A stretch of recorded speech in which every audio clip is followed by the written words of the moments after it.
Hello. If you're watching this, you probably already know who I am, but I'm Jennifer Roig-Francolí, creator of The Art of Freedom for Conscious Living and Masterful Artistry. This video is a spontaneous video that I'm intending mainly for my students, but I never know what I'm going to do with these videos, so I thought I'd introduce myself. It is the weekend before Christmas, so we're in the holiday season of 2020, and it's just a really crazy time. And I have never had, and probably you haven't either, possibly, had as many bits of news coming to me that are really challenging, difficult things to deal with all at once. Of course, we have the pandemic. We have thousands of people in this country dying every day of the coronavirus. And just yesterday in my Alexander musicians class, there were 2 people in the class who were directly touched by the virus by either a family member or a very close friend. And then there were other just really difficult things that we were dealing with yesterday. And on top of that, for myself, my dad had open heart surgery last Wednesday. Today is Sunday. He is still in the ICU with complications, and I think he's doing better, but it is extremely challenging. So in this video, I wanted to talk a little bit about what we can do when we are confronted with very intense feelings, and the feelings that are just natural and normal responses to chaos or bad news or even performance anxiety, being faced with needing to go on stage and suddenly you get an adrenaline rush, or you find it just really hard to think straight. So normally when we're under stress, going straight to our constructive thinking is the fastest, quickest route to turn things around and to take yourself into a really positive direction of easing. Actually, in any situation, that is the case. However, I have found personally that when I feel completely overwhelmed, and thankfully that doesn't happen to me very often anymore, and it takes a lot to get me to that state. So over the years of practicing this work that I do, I've gotten more and more and more tolerant of difficulties, and I don't fall apart as easily. So there is a general progression towards more and more ease in my ability to handle stress and difficulty. So I'm very happy about that. And there are still certain times when I get triggered like anybody else, of course. It's just a human reaction. We all have things that set us off and make things harder to bear. So here's a possible way that you might think about responding to situations like that. You could try this out, practice it in advance by visualizing, imagining yourself in a situation so that you can try it out and rehearse it in advance. The more you do that, the more you'll be able to recall the tools that you have in the heat of the moment when you can't think straight. This is why practicing our etudes and our constructive thinking as much as possible is really important, because you are strengthening the neural network in your brain, body, self to be able to call upon those resources quicker when you really, really need them. So make myself more comfortable here. I'm on the floor. I have a desk here on the floor and a desk back there so that I can move around and not get stuck here in front of the screen in one position. So I often find that, not often, but when I go into that overwhelm panic mode, where maybe somebody said something that triggered something old, like really old, and I can't think straight, and I go into habitual old patterns, the very first thing is to notice that that's happening. So that is really the practice of ima. Remember, ima means now in Japanese. So it's really pausing for a second and just observing what's happening. It's like, I'm in a panic. Yes. Okay. What do I notice about myself? What's actually happening? Now, you may not be immediately connected with your body, and your thoughts may be racing and out of control.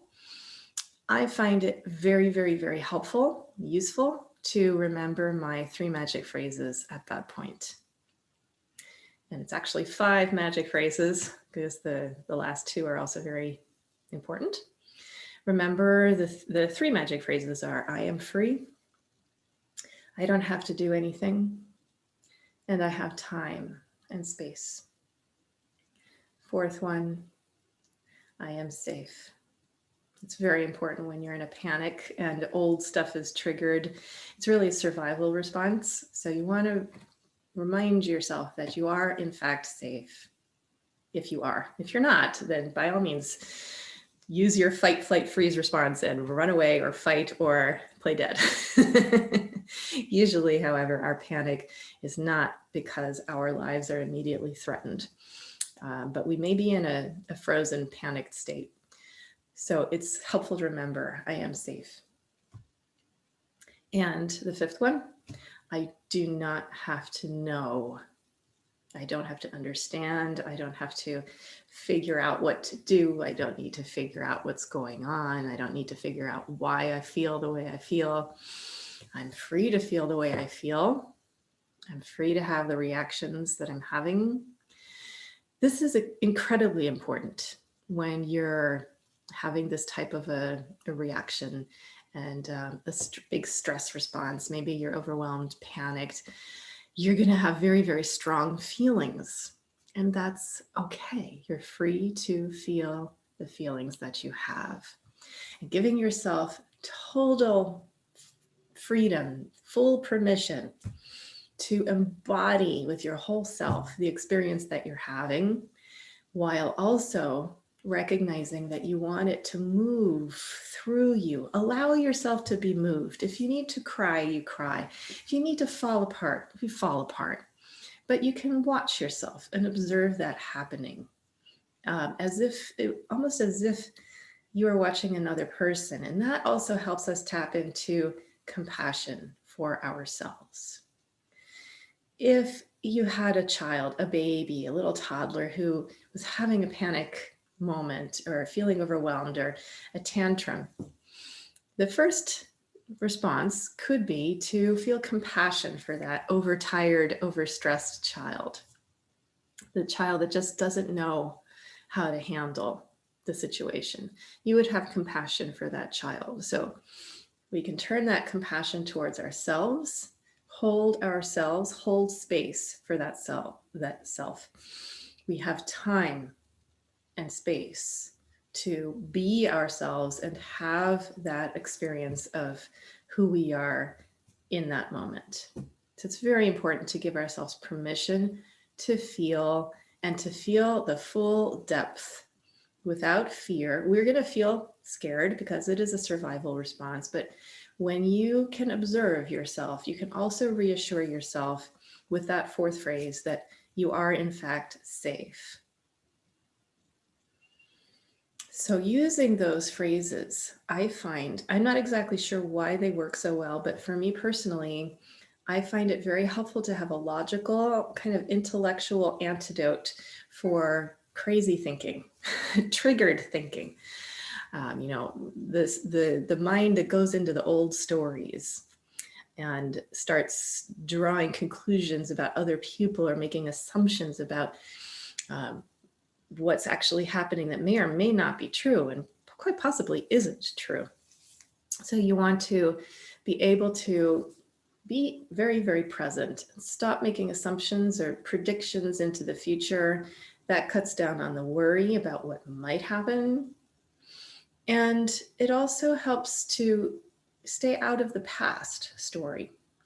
Now, as soon as you start to get some relief from using the magic phrases, there's a little window of opportunity where you can perhaps test out some constructive thinking in the form of the typical constructive thinking that you've been using in your work with me, with Primal Alexander, The Art of Freedom. You can use that constructive thinking, and I find that it's not that it works better, but you can take in more easily the fact that it's working. Every time you do your constructive thinking, whether you feel it or not, it's working. And having faith in that is very important. And like I said, having a doorway into the intellect for some people may be very helpful. And that's my case. So I wanted to share that this is one of the things that I do for myself in situations like this. And it works really well. So that I'm able to, I will catch myself having the reactions. I allow myself to feel what I feel. I let the feelings flow through me. So they actually go through me and out very quickly, perhaps in the manner of seconds, sometimes minutes, sometimes an hour, depending on the extremity of the situation, the severity of the situation. But even in intense situations like what I'm going through right now, I'm really, really grateful, deeply grateful, and very, very pleased to see that I am being able to handle some really very difficult things right now with my dad in the hospital, dealing with family difficulties of multiple kinds, and still being able to keep myself going in a way that's healthy for me and therefore healthy for everyone else around me. And it's exhausting. So we have to honor the fact that it's exhausting to deal with things like this. And so rest becomes even more important. Ultimately, listening to oneself, listening to the body. I'm noticing that now it's been about a week that a little over a week that my dad's been in the hospital, and I'm starting to feel really tired. So no surprise. I also have a week of vacation coming up, so I'm going to be resting quite a bit and also giving myself time to do some of the other things like practicing my violin and working on my recording, things that I had to sort of put on the back burner over the last month or so. So I'm going to be happy to be doing things like that and doing some cleaning that needs to be done. Also, it's not in order to distract myself, but I do find that it's helpful to do gently the other things that do take me out of thinking about the problems all the time. That takes a lot of self-discipline, and being able to have control over one's thoughts is a huge part of the Art of Freedom. And I actually, strange to say, I am grateful for this chance to practice what I'm preaching on a really, intense level. And like I said, I'm really gratified to observe that in crisis, these tools are serving me better than ever. So I wanted to come on and share my process with you in the hopes that you might want to try this out next time you're encountering some difficulties. You can try out going to the magic phrases or going directly to the constructive thinking, doing the cycle, whatever works. But you have a couple different ways to approach a panicked, overwhelmed feeling. And again, it's really mostly for these extreme situations that I'm recommending this. The rest of the time, really, to do, my neighbor's out there taking a walk. I sit in front of this huge window facing south, which is part of why I bought this house. I just love the light. And there's a little bit of sunshine peeking through the clouds today, which is helpful. Anyway, so, I was going to say that most of the time, just do your constructive thinking and just stay on the straight and narrow that way. But if you can't think straight, then if you can remember those 5 magic phrases, those might be a logical, intellectual way to calm your system, to better be able to do your etudes. Okay, so there you go. And I wish you a wonderful day. If you're watching this in real time, I wish you very, very happy, peaceful, healthy holidays, and may 2021 be way better than 2020 in every way. If you're watching this in the future, just may you have a blessed day, and may this be useful for you. Sending lots and lots of love your way. Take care.